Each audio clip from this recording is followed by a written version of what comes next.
come over close in on this. Can you see the broken stud? Yeah. Okay, this is what you do when you have a broken stud and you can't get a grip on it. With your pliers like this one, and twist it out. Grab a punch, hammer. You're going to try to get onto a piece where it broke off.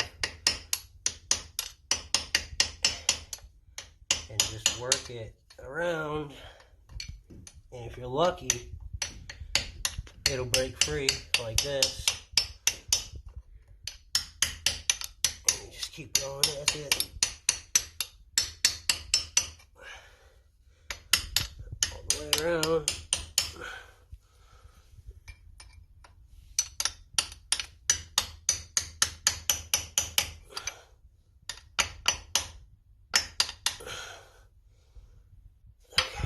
And then we got it loose enough to back it out with the pliers.